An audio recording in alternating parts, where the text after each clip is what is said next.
Galatians chapter 2. And 14 years after, I went up again to Jerusalem with Barnabas, and took Titus with me also.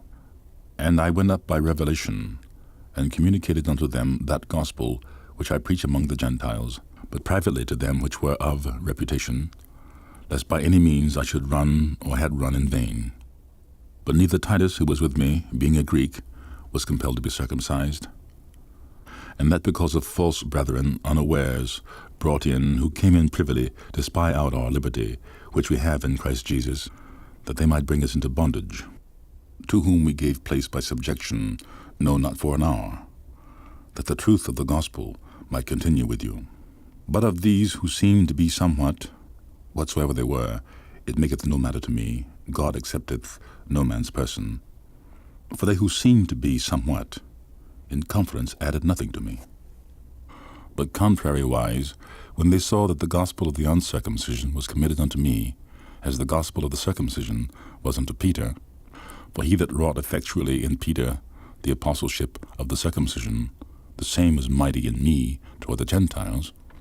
And when James, Cephas, and John, who seemed to be pillars, perceived the grace that was given unto me, they gave to me and Barnabas the right hands of fellowship, that we should go unto the heathen, and they unto the circumcision.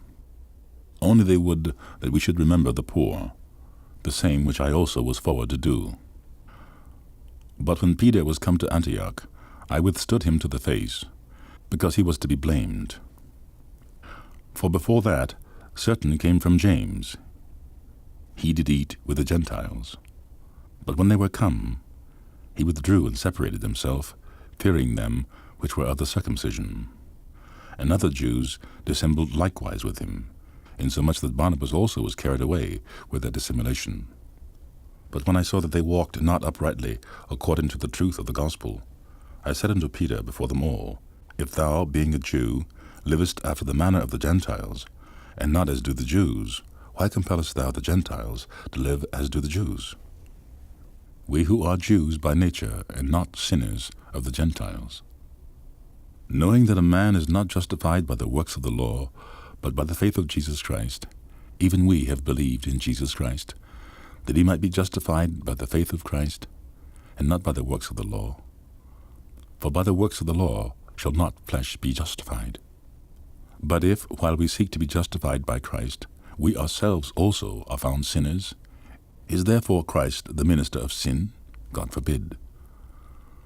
For if I build again the things which I destroyed, I make myself a transgressor. For I through the law am dead to the law, that I might live unto God. I am crucified with Christ. Nevertheless I live, yet not I, but Christ liveth in me. And the life which I now live in the flesh, I live by the faith of the Son of God, who loved me and gave himself for me. I do not frustrate the grace of God. For if righteousness come by the law, then Christ is dead in vain.